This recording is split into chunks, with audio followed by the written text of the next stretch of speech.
Ambassador Zirith stood before the High Council's crystalline chamber, his iridescent scales dulled with anticipation. The Council had chosen him for what they considered a routine diplomatic mission, but something in his gut told him this assignment would be different. Earth, even the name felt strange on his tongues. You understand the gravity of this mission, Ambassador? Supreme Counselor Van's voice echoed through the chamber. Her form, composed of pure energy contained within an environmental field, flickered with concern. I do, Supreme Counselor. Earth is classified as a Category 3 developing world, showing signs of achieving faster-than-light travel within the next century. Standard protocol dictates first contact before they stumble upon the greater galactic community. What Zirith didn't say was that Earth had been the subject of heated debate within the Council for centuries. Some argued for immediate containment, citing the species' violent history. Others pushed for cooperation, fascinated by humanity's rapid technological advancement despite their fractured global politics.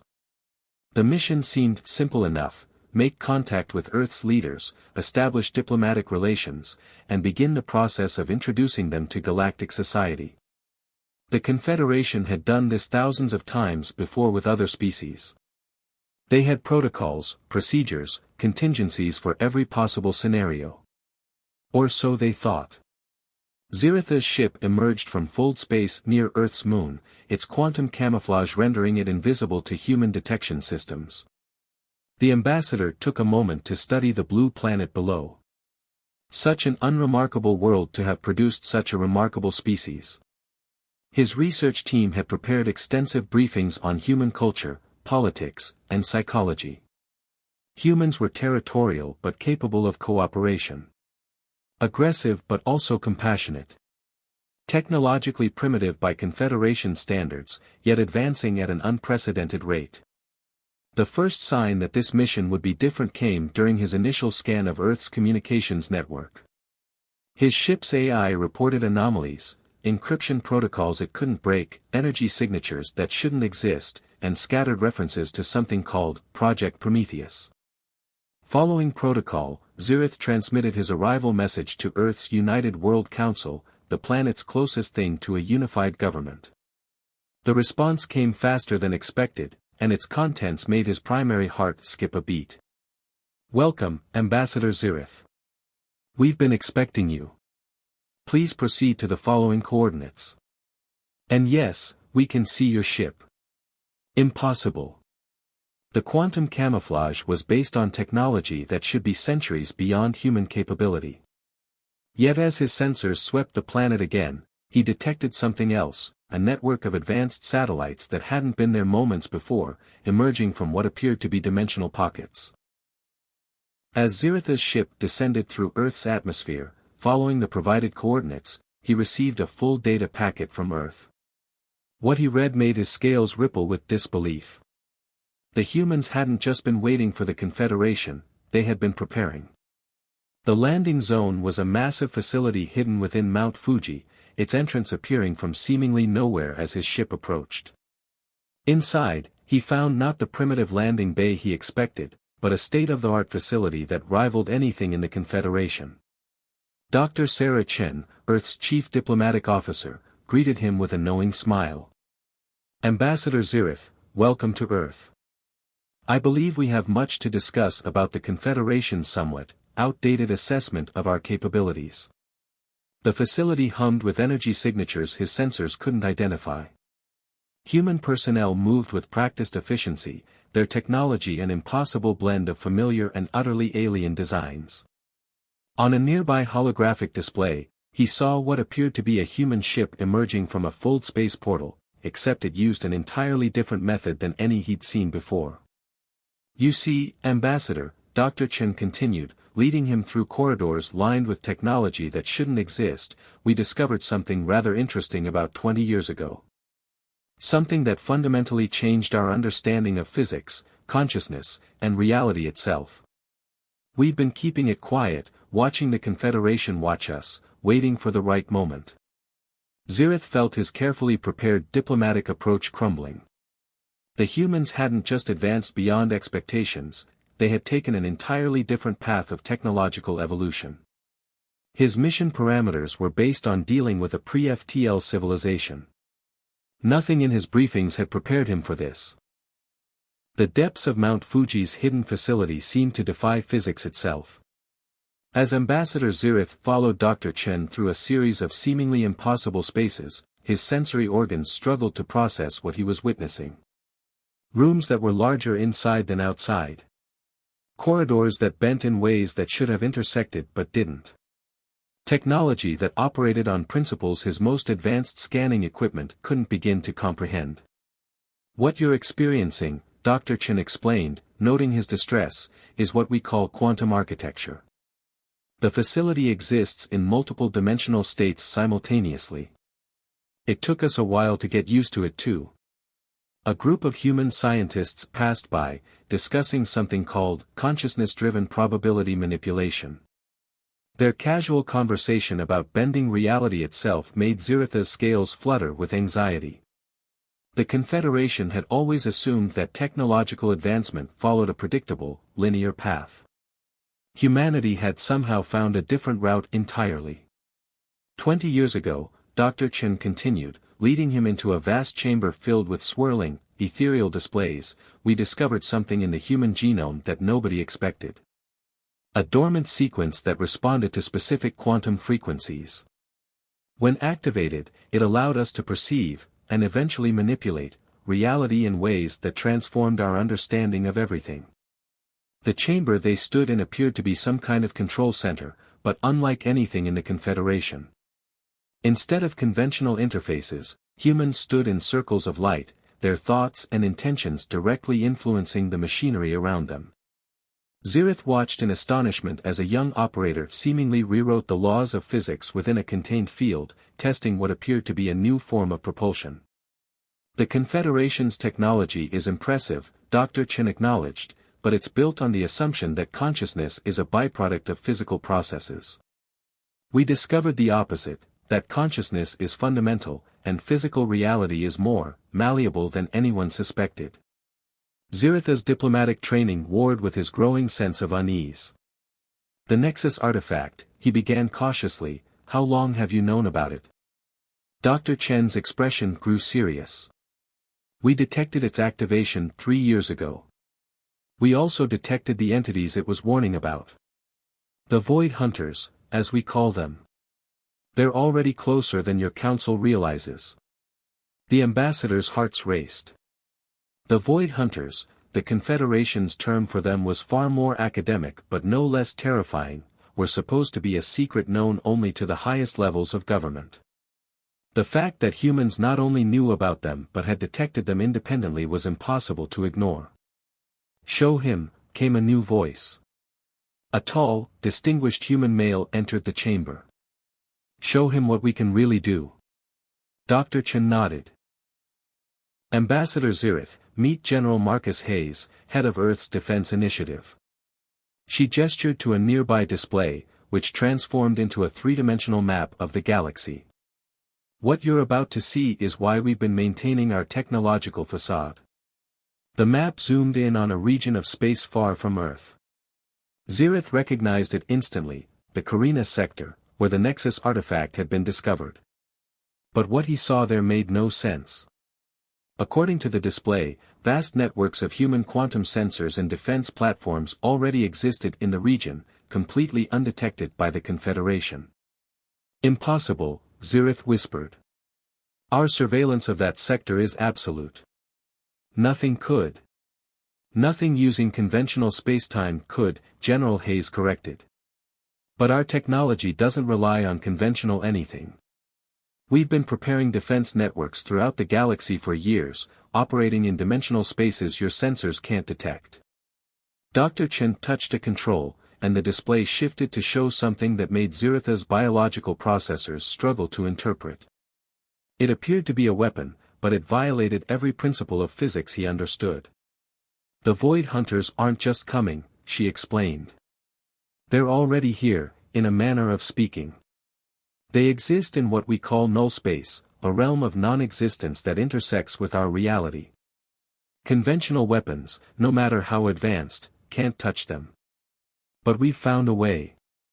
The display showed a successful test of the weapon, a beam of pure consciousness manipulated energy that literally rewrote the laws of physics within its area of effect. The implications were staggering. Humanity hadn't just advanced beyond expectations, they had developed an entirely new paradigm of technology. Your mission, General Hayes said bluntly, was to assess Earth's readiness for galactic society and begin a careful process of technological uplift. Instead, you're going to take a message back to your council. We don't need their help to advance. We need their cooperation to save the galaxy. Zirith watched as more displays activated, showing him the true extent of Earth's preparation. Hidden fleets that could traverse dimensions. Weapons that could rewrite reality. Defenses that existed in states of quantum uncertainty, impossible to detect or destroy. And behind it all, humans themselves, their consciousness evolved to directly interface with this impossible technology. The Void Hunters are drawn to conventional technology, Dr. Chen explained. Every advanced civilization following the normal path of development has essentially been sending them a beacon. But our approach is different. We can fight them on their own terms, in their own realm of non-existence. As Zirith absorbed the implications, a distant alarm sounded. General Hayes checked the display and his expression darkened. Speaking of which, he said grimly, it seems we're about to have a practical demonstration. The Void Hunters have just breached null space in the Proxima system. They'll be here within hours. For the first time in his diplomatic career, Ambassador Zirith found himself completely at a loss for words. The humans hadn't just hidden their true capabilities, they had evolved beyond anything the Confederation had thought possible. And now, they might be the galaxy's only hope for survival. The Proxima system blazed with impossible light as humanity's quantum defense grid activated. Ambassador Zirith stood in Mount Fuji's command center, watching reality itself tear apart as the Void Hunters emerged from null space. They defied description, entities of pure anti-existence that consumed normal matter and energy alike. Battle stations, General Hayes commanded, his voice steady despite the horror unfolding on the displays. Initiate consciousness cascade protocol. The response from Earth's defenders showed none of the panic Zirith expected. Instead, hundreds of human operators entered deep meditative states, their enhanced consciousness merging with their quantum technology. The effect was immediate and stunning. You're about to see why we kept this hidden, Dr. Chen said, her hands dancing through holographic controls. Conventional weapons just make them stronger. But consciousness? That's something they've never encountered before. The first wave of Void Hunters struck the quantum defense grid. In any other battle, their reality-destroying powers would have annihilated everything in their path. Instead, they met something unprecedented, fields of pure consciousness, shaped by human will into weapons of creation rather than destruction. The grid is holding, an operator announced. Quantum coherence at 97%. Beginning counterattack sequence. Zirith watched in amazement as human ships, if they could even be called ships, emerged from dimensional pockets throughout the system. They moved in ways that violated every law of physics he understood, leaving trails of reconstructed reality in their wake. You see, Ambassador, Dr. Chen explained while coordinating the defense, the Void Hunters consume negative space, the gaps between atoms, the emptiness of vacuum. But human consciousness? It fills those gaps with possibility. We don't fight them directly. We simply deny them the nothingness they need to exist. The battle unfolding before them defied conventional military doctrine.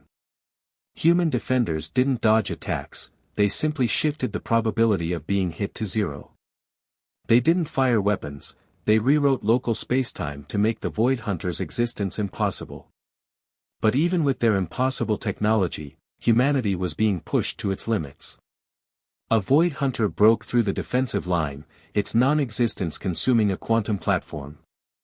The humans operating it barely had time to transfer their consciousness back to their bodies before it dissolved into nothingness. This is just the advance force, General Hayes growled.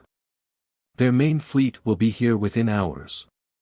We need to show them something they've never seen before. He turned to Dr. Chen. Initiate Project Prometheus.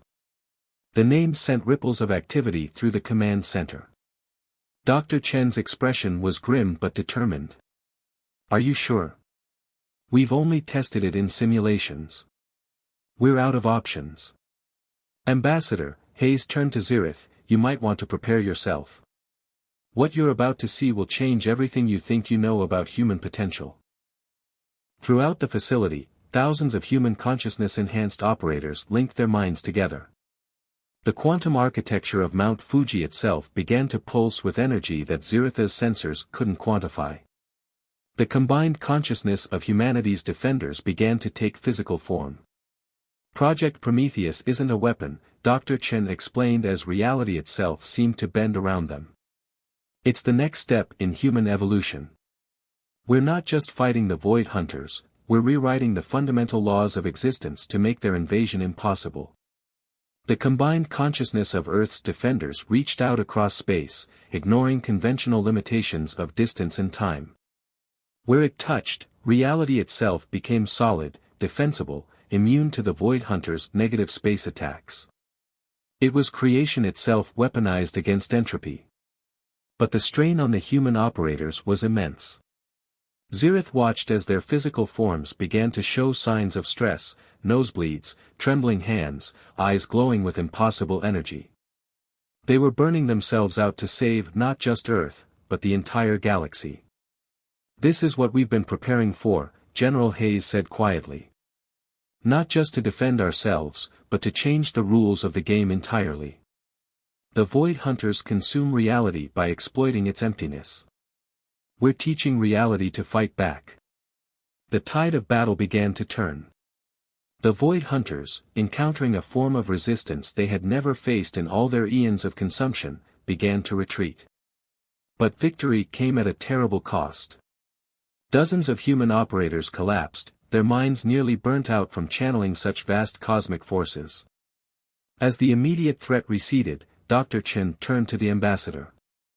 Her eyes still glowed with residual quantum energy. Now you understand why we kept this hidden. The Confederation's approach to fighting the Void Hunters would have failed.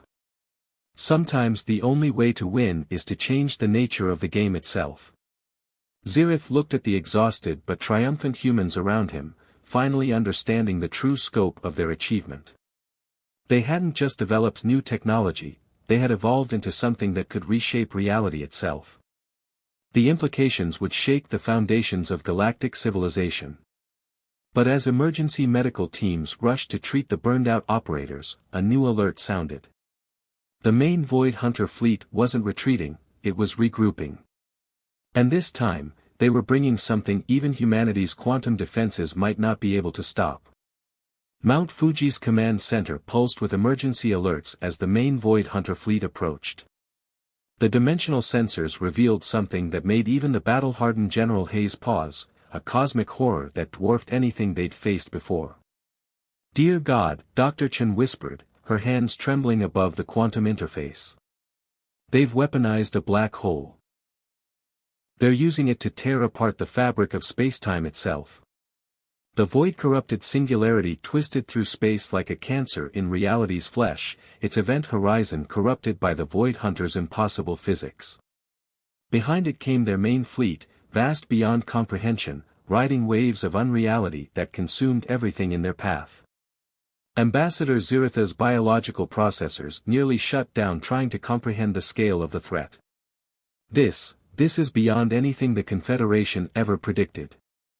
Even your quantum defenses can't fight it conventionally. No, General Hayes interrupted, his voice steady despite the apocalypse unfolding on the screens.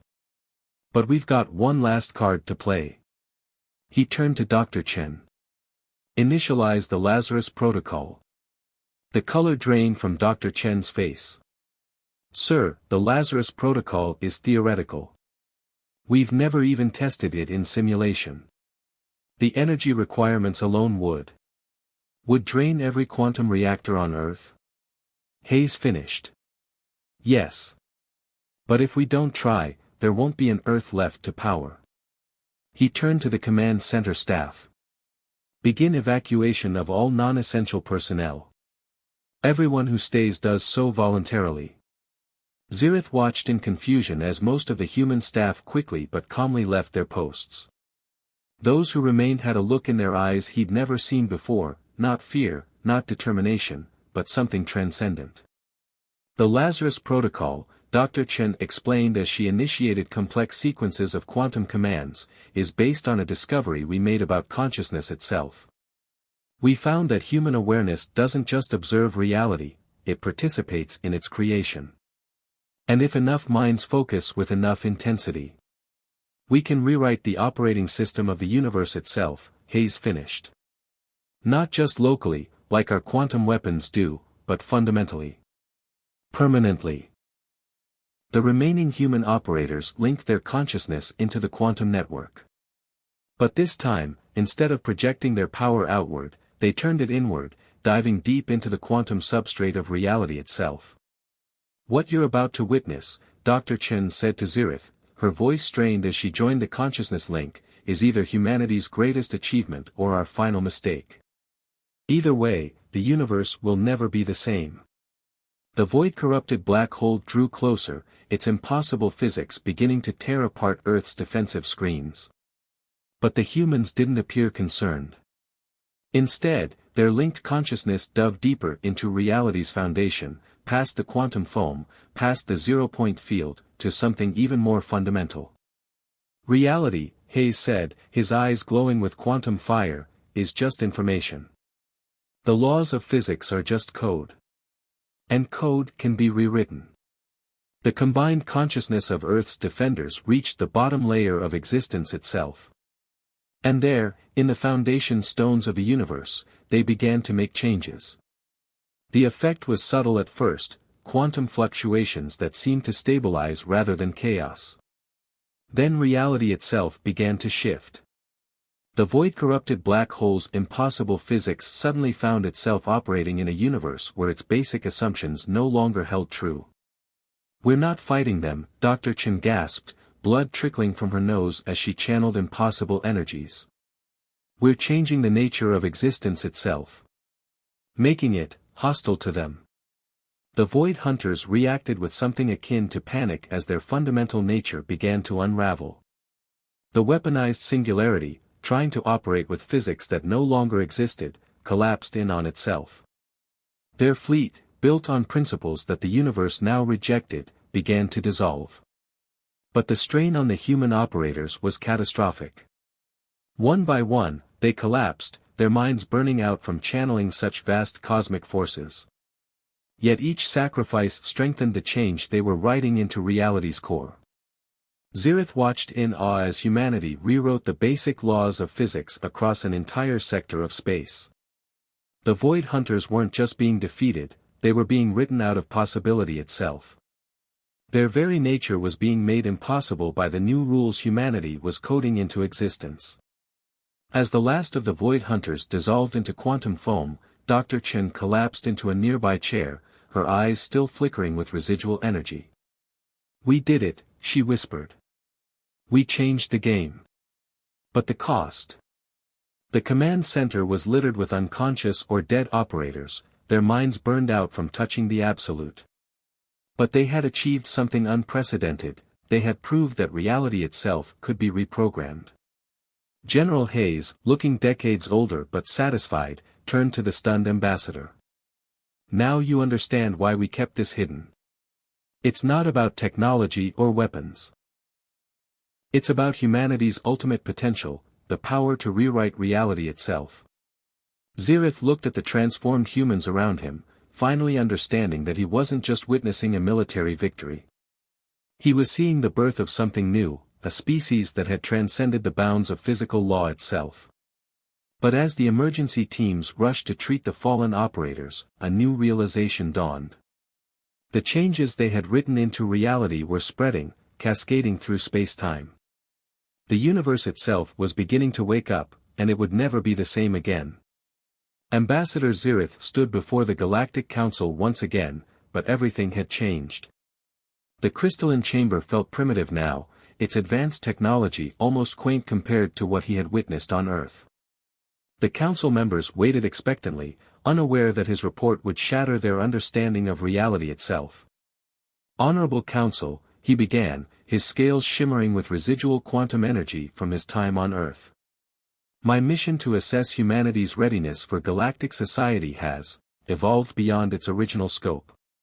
What I have to report will fundamentally change our understanding of existence itself. The council chamber's ambient light dimmed as he interfaced with its systems, projecting recordings from Earth.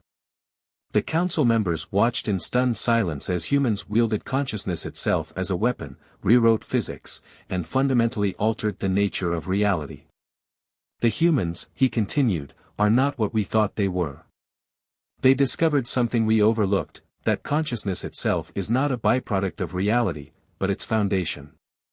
They didn't just advance technologically, they evolved beyond the constraints of physical law itself. Supreme Counselor Van's energy form flickered with distress. The changes they initiated in the Proxima sector, they're still spreading, aren't they? Yes, Zirith confirmed. The new physics they wrote into reality's foundation is propagating through spacetime. Within a year, it will reach the core worlds. Within a decade, it will encompass the entire galaxy. But this is not a threat, it's an opportunity. He shared the data from Earth's quantum sensors, showing how the altered physics had made the universe inherently hostile to the Void Hunters. Humanity didn't just defeat one invasion force. They made such invasions impossible. They rewrote the universe's source code to protect all life, not just their own. The council erupted in chaos. Some members demanded immediate action to contain the changes. Others argued for embracing them. But Zirith wasn't finished. There's more, he said, his voice cutting through the discord. The humans, they want to teach us. Not their technology, that would be meaningless now. They want to teach us how to evolve as they did. How to awaken the consciousness potential that exists in all sentient species. He played Dr. Chen's final message to the council. Her image, still glowing with quantum energy, spoke of unity, of evolution, of a galaxy where consciousness itself was the foundation of civilization. Where reality could be shaped by thought, and where the divisions between species dissolved in the face of universal awareness. The humans are offering us a choice, Zirith concluded. We can resist these changes and remain as we are, powerful, yes, but ultimately limited by the very physics we've mastered. Or we can join them in transcending those limitations entirely. The council chamber fell silent as the implications sank in. Humanity hadn't just proven themselves ready for galactic society, they had transcended it entirely. And they were offering to guide others along the same path. There will be resistance, Supreme Counselor Van noted. Many will fear such fundamental change. Of course, Zirith agreed. But fear of change doesn't stop evolution. The humans proved that consciousness itself is the key to survival. Not technology, not weapons, but the ability to adapt and transcend our own limitations. He shared one final recording, the moment when Earth's defenders had reached the foundation of reality itself. The image was almost incomprehensible, showing beings of pure consciousness rewriting the laws of physics with the same ease that others might write in sand. This is our future, he declared. Not as separate species bound by physical laws, but as conscious beings participating in the creation of reality itself. The humans aren't asking for admission to our society, they're inviting us to join them in transcending what we thought was possible. As the council debated, quantum sensors detected the wave of changed physics approaching Confederation space. But it wasn't a threat, it was an opportunity. A chance for all sentient life to evolve beyond its limitations, to join humanity in reshaping reality itself. The age of conventional physics was ending. The age of conscious creation was beginning. And humanity, once considered a primitive species barely worth watching, had become not just teachers but guides to a level of existence the Confederation had never imagined possible. In the end, the Council's decision was unanimous. They would embrace the change, join humanity in their quantum evolution, and help guide the galaxy into a new era of conscious creation. The universe itself was awakening, and humanity had lit the spark. As Zirith left the council chamber, he felt the approaching wave of changed physics, carrying with it the potential for infinite transformation. The humans had been right, sometimes the only way to win was to change the game itself. And they had changed it not just for themselves, but for all conscious life in the galaxy. The future was no longer about technology or power or even physics itself. It was about consciousness, possibility, and the infinite potential that lay within all sentient beings. Humanity had shown the way. Now it was time for the rest of the galaxy to follow.